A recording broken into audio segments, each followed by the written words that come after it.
Hello guys, welcome to another video. And आज की ये वीडियो बहुत इंपॉर्टेंट होने वाली है उन लोगों के लिए जो स्पेसिफिकली फेसबुक के अंदर बहुत सारा पैसा लगा रहे हैं मगर उनके कैंपेन जो है ठीक ढंग से परफॉर्म नहीं कर रहे हैं। वैसे तो बहुत सारे रीज़न होते हैं फेसबुक ऐड के अंदर जब आपका कैंपेन परफॉर्म नहीं करते, मगर उनमें से एक बहुत इंपॉर्टेंट फैक्टर होता है बजट अलोकेशन का। तो आज की जो ये वीडियो है वो बजट अलोकेशन से रिलेटेड ही होने वाली है। इस वीडियो के अंदर हम देखेंगे कि किस तरीके से बजट अलोकेशन काम करता है, क्या बजट अलोकेशन का मतलब होता है, फेसबुक के अंदर कितने टाइप ऑफ बजट हम यूज़ कर सकते हैं। तो बहुत इंपॉर्टेंट वीडियो है। अगर आप अपने कैंपेन को ऑप्टिमाइज़ करना चाहते हो और जो भी आप पैसा लगा रहे हो उसमें आप बहुत अच्छे रिजल्ट निकाल पाएँ, तो आपके लिए ये वीडियो बहुत ही इंपॉर्टेंट है। वीडियो को लास्ट तक देखिएगा। आई होप कि आपके बजट अलोकेशन से रिलेटेड बहुत सारे कॉन्सेप्ट्स क्लियर हो जाएंगे। तो सबसे पहले हम बात कर लेते हैं। यहाँ पर मैंने कुछ पॉइंटर्स मेंशन करे हुए हैं कि फेसबुक के अंदर कितने टाइप ऑफ बजट चलते हैं, उसके बाद बजट अलोकेशन का मतलब क्या होता है और अलोकेशन टाइप क्या है। ठीक है, तो सबसे पहले एक एक करके इन सबको हम क्या करते हैं देखते हैं डिटेल में।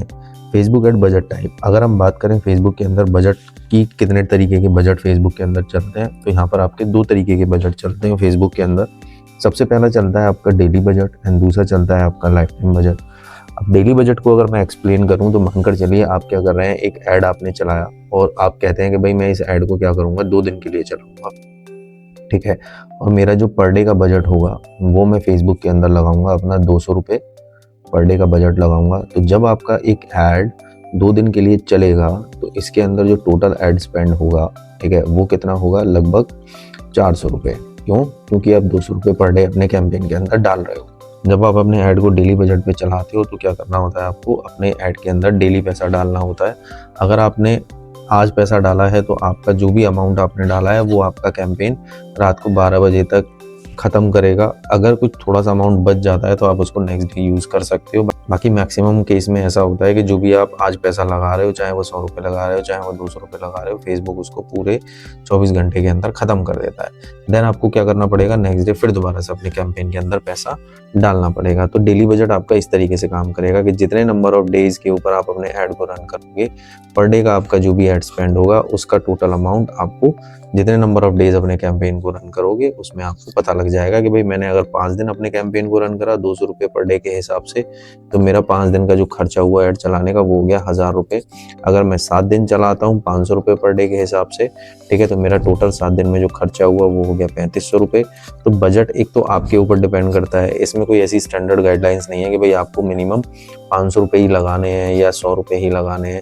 जिस तरीके का आपका प्रोडक्ट होगा, जिस तरीके की आपकी सर्विस होगी, उसको देखते हुए आप क्या करेंगे, अपने बजट को डिसाइड करेंगे। ठीक है, अब किसी क्लाइंट के लिए आप काम कर रहे हो, क्लाइंट का बजट बहुत अच्छा है तो आप थोड़ा सा एक्स्ट्रा पैसा स्पेंड कर सकते हो। अब एक क्लाइंट आपका ऐसा है जिसका बजट ही कम है तो आप क्या कर सकते हो, उस क्लाइंट के अकॉर्डिंग अपने बजट को अलोकेट कर सकते हो। अब ये टोटली आपके ऊपर डिपेंड रहेगा कि भाई आप स्टार्टिंग में अपने कैंपेन को डेली बजट के ऊपर रन कर रहे हो या अपने कैंपेन को लाइफ टाइम बजट के ऊपर रन कर रहे हो। मगर कुछ ऐसे सेलेक्टेड कैंपेन्स हैं जिनको हम लाइफ टाइम बजट के ऊपर रन करते हैं, मगर 80 to 90% जो कैंपेन्स हैं वो डेली क्या होते हैं, डेली बजट के ऊपर रन करे जाते हैं। लाइफ टाइम बजट का बेसिकली रोल क्या होता है, जैसे आप वॉलेट के अंदर एक साथ पैसा डाल देते हो ना, सेम इसी तरीके से आपका लाइफ टाइम बजट काम करता है। कि मानकर चलो मैंने क्या करा, फेसबुक को 2000 रुपये इकट्ठे दे दिए और 2000 रुपये में मैंने फेसबुक को बोला कि भाई मेरा ये ऐड है और इसके लिए मैं आपको 2000 रुपये टोटल दे रहा हूँ। ठीक है, इस ऐड को 2000 रुपये में चलाओ जब तक ये चलता है। अब मानकर चलिए फेसबुक ने क्या करा, आपके कैंपेन को कर दिया लाइव होने के बाद आपका जो कैंपेन है वो चला 5 दिन। ठीक है, तो अब आप ये बोलोगे कि पर डे के हिसाब से मेरे 400 रुपये खर्च हुए, मगर ऐसा नहीं होता। डे 1 पर हो सकता है इसमें 2000 रुपये में से फेसबुक ने 400 रुपये ख़त्म कर दिए हों। डे 2 के ऊपर हो सकता है 300 रुपये ही खर्च करे हों। डे 3 के अंदर हो सकता है उसने 200 रुपये ही खर्च करे हों। डे 4 के अंदर हो सकता है उसने 600 रुपये खर्च कर दिए हों और डे 5 के अंदर हो सकता है उसने यहाँ पर 500 रुपये खर्च कर दिए हों। तो हर डे फेसबुक क्या करता है, अलग अलग थोड़ा सा पैसा खर्च करेगा। अब अगर हम वैसे जनरली देखें तो 2000 रुपये मैंने फेसबुक को टोटल दिए, 5 दिन मुझे अपने कैंपेन को रन करना है, तो टोटल मेरा 400 रुपये पर डे के हिसाब से बजट चलना चाहिए कि डेली मेरा 400 रुपये का पैसा खर्च होना चाहिए। मगर फेसबुक क्या करता है, फ्लक्चुएशन में पैसा खर्च करता है। उसका रीज़न क्या होता है, आपके कैंपेन की परफॉर्मेंस। ठीक है, जैसे आपकी कैंपेन की परफॉर्मेंस आएगी उसके अकॉर्डिंग फेसबुक क्या करेगा, इस 2,000 रुपये में से पैसा खर्च करता रहेगा। जिस दिन आपकी कैंपेन के ऊपर अच्छी परफॉर्मेंस आ रही है उस दिन फेसबुक क्या करेगा, ज़्यादा पैसा खर्च कर देगा। जिस दिन आपकी कैंपेन के ऊपर कम परफॉर्मेंस आ रही है उस दिन क्या करेगा, फेसबुक कम पैसा खर्च करेगा। तो आपका बजट जो है अकॉर्डिंग टू परफॉर्मेंस फेसबुक क्या करता है, यूज़ करता है। मगर जब आप 5 दिन के बाद इसको टोटल करोगे तो ये टोटल आपका क्या मिलेगा, आपको 2,000 रुपये। ठीक है, तो 2,000 रुपये जो आपने दिए हैं उससे ज़्यादा पैसा कभी खर्च नहीं करता। By chance in any case 2,000 रुपये से ऊपर उसने पैसा खर्च कर दिया तो नेक्स्ट टाइम जो आप रिचार्ज करोगे या नेक्स्ट टाइम जो भी आप एड स्पेंड दोगे उसमें से वो अमाउंट क्या हो जाता है, माइनस हो जाता है। मानकर चलिए आपने 2,000 रुपये दिए, अब फेसबुक ने 2,200 रुपये खर्च कर दिए, तो 200 रुपये फेसबुक का क्या हो गया, आपके पास बैलेंस हो गया। नेक्स्ट टाइम आपने 4,000 रुपये और डाल दिए तो क्या होगा, आपके अकाउंट के अंदर 3,800 रुपये ही डिपॉजिट होंगे, क्योंकि 200 रुपये वो अपने काट लेगा। अगर बाई चांस 2,000 रुपये में से आपके कुछ रुपए बच गए, मैं कहता हूँ उसने 5 दिन के अंदर 1,800 रुपये ही खर्च करे, 200 रुपये आपका बैलेंस बचा हुआ है, तो आपका जब नेक्स्ट क्रेडिट करोगे तो उसमें 200 रुपये ऐड हो जाएंगे। तो इस तरीके से पूरा फेसबुक का सिस्टम काम करता है। किसके लिए, आपका डेली बजट के लिए और आपका लाइफ टाइम बजट के लिए। ठीक है, अब बात कर लेते हैं कि कौन से ऐसे कैंपेन हैं जो डेली बजट के ऊपर रन होते हैं और कौन से ऐसे कैंपेन हैं जो लाइफ टाइम बजट के ऊपर रन होते हैं। ठीक है, जैसे कि मैंने आपको बताया कि भाई आपका जो 80 to 90% कैंपेन है वो हमेशा किसके ऊपर रन होंगे, डेली बजट के ऊपर रन होंगे। लाइफ टाइम बजट के अंदर हम जैसे कॉल कैंपेन चलाते हैं। ठीक है, आगे देखेंगे किस तरीके से कॉल कैंपेन चलाया जाता है, किस तरीके से लाइफ टाइम बजट को इनके लिए यूज़ करा जाता है। अब कॉल कैंपेन में मानकर चलिए आप ऑफिस के लिए, अपने सर्विस के लिए क्या कर रहे हैं, क्या कॉल कैंपेन चला रहे हैं और आपकी एक टीम है। अब वो क्या करेगी, 10 बजे से लेकर 7 बजे के बीच में ही कॉल को अटेंड कर सकती है। 7 बजे के बाद अगर कॉल आएंगे तो हो सकता है कुछ कॉल मिस हो जाए, तो हमें यहाँ पर क्या करना पड़ता है, अपने कैंपेन के अंदर टाइम को शेड्यूल करना पड़ता है। ठीक है, जितना आप टाइम को शेड्यूल करोगे वहाँ पर आपको लाइफ टाइम बजट के ऊपर काम करना पड़ेगा। स्पेसिफिकली जब हम कॉल कैंपेन वगैरह करते हैं ना, तो उस केस में हम क्या करते हैं, अपने कैंपेन को लाइफ टाइम बजट के ऊपर रन करते हैं। ठीक है, ये तो हो गया हमारा पहला पॉइंट। अब बात आते हैं अलोकेशन की तरफ कि अलोकेशन का मतलब क्या है। अगर मैं बात करूं कि अलोकेशन क्या है, तो यहाँ पर हम समझते हैं कि बजट अलोकेशन बेसिकली क्या होता है। Budget allocation in Facebook Meta ads refer to how advertiser distribute their spending across campaign, ad set और individual ads to optimize performance. ठीक है, यहाँ पर क्या इसने बोला कि बजट अलोकेशन बेसिकली एक ऐसा प्रोसेस है जिसमें एडवर्टाइजर अपने पैसे को डिस्ट्रीब्यूट करता है कैंपेन्स के बीच में, एड सेट के बीच में और इंडिविजुअल एड्स के बीच में, ताकि उसकी कैंपेन की परफॉर्मेंस को, एड सेट की परफॉर्मेंस को या एड की परफॉर्मेंस को ऑप्टिमाइज करा जा सके। ठीक है, तो ये आपके लिए बहुत ज़रूरी है समझना बजट अलोकेशन। अगर आपने बजट अलोकेशन का कॉन्सेप्ट समझ लिया तो होपफुली आपके कैंपेन परफॉर्म करना स्टार्ट कर देंगे। ठीक है, इसीलिए मैंने आपको बोला था कि ये वीडियो बहुत इंपॉर्टेंट है, स्पेसिफिकली उन लोगों के लिए जो बहुत लंबे टाइम से फेसबुक के अंदर पैसा तो डाल रहे हैं मगर उनको बहुत अच्छे तरीके से रिजल्ट नहीं मिल रहे। तो budget allocation one of the most important factor.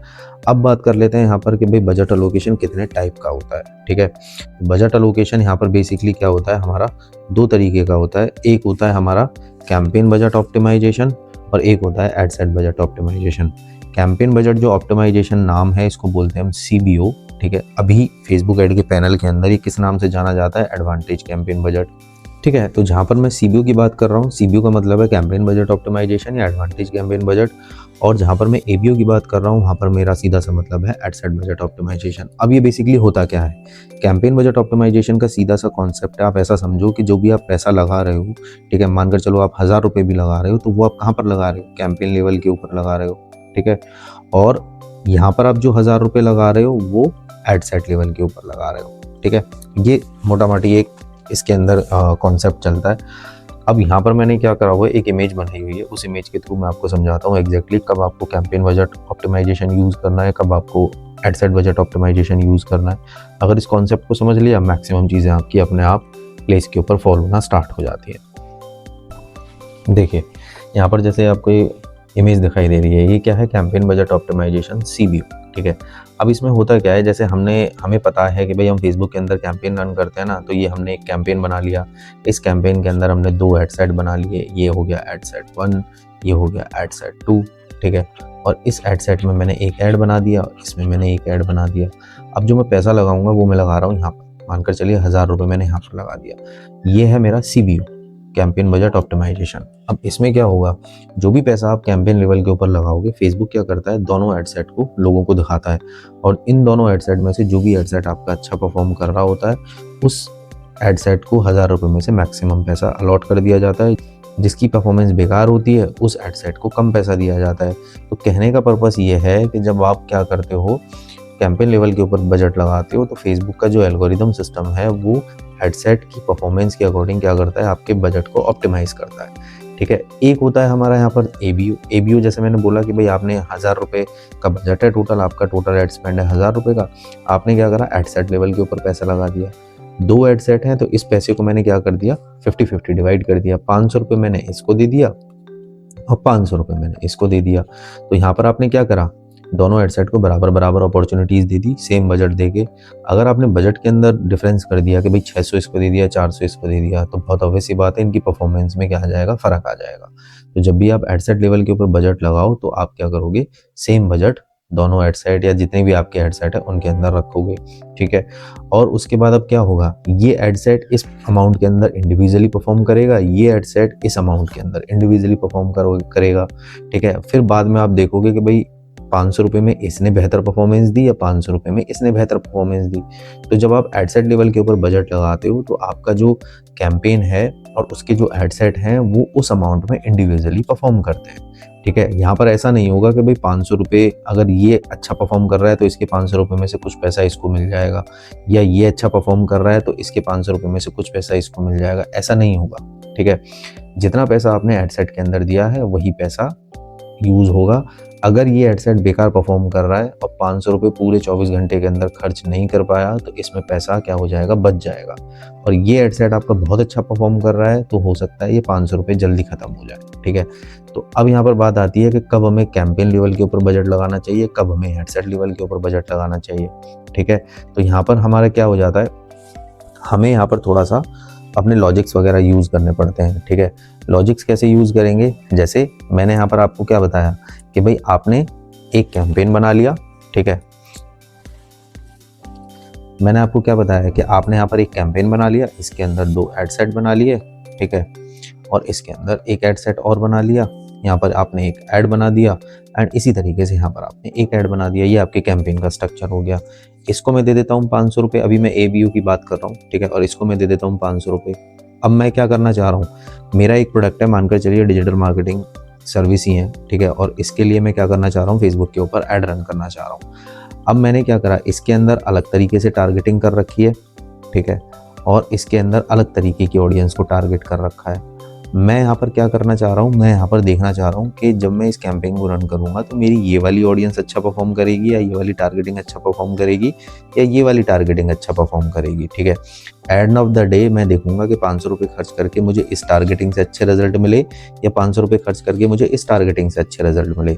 दोनों में से जो भी मेरे लिए बेटर परफॉर्म करेगी वो मेरे लिए क्या हो जाएगी, एक विनिंग टारगेटिंग हो जाएगी। मानकर चलिए इसने अच्छा परफॉर्म करा तो ये मेरे लिए विनिंग टारगेटिंग हो गई। तो आप जब एबीओ कैंपेन चलाते हो, यानी कि आप एडसेट लेवल के ऊपर पैसा लगाते हो, तो आप हमेशा टेस्टिंग के पॉइंट ऑफ व्यू से पैसा लगाते हैं, जहां पर आपके प्रोडक्ट को, आपकी सर्विस को खरीदने वाली ऑडियंस मल्टीपल टाइप ऑफ हो। ठीक है, तो वहां पर आप हर ऑडियंस से रिलेटेड अलग अलग एडसेट बनाओ एंड उसमें इक्वली पैसा डिस्ट्रीब्यूट करो और टेस्ट करो कि 4 तरीके की ऑडियंस में से कौन सी ऑडियंस ऐसी है जो अच्छा परफॉर्म कर रही है। ठीक है, एंड देन वो आपके लिए क्या हो जाएगी, विनिंग ऑडियंस हो जाएगी।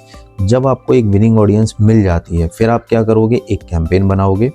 इसके लिए सेम इसी तरीके की और इससे मिलती जुलती ऑडियंस, एक तो यही मेरे को विनिंग टारगेटिंग मिल गई तो इसी टारगेटिंग को मैं यहाँ यूज़ कर लूँगा एक एड सेट के अंदर, और एक इस टारगेटिंग से मिलती जुलती टारगेटिंग मैं और बना लूँगा। ठीक है, तो ये मेरा एक एड सेट 2 हो गया।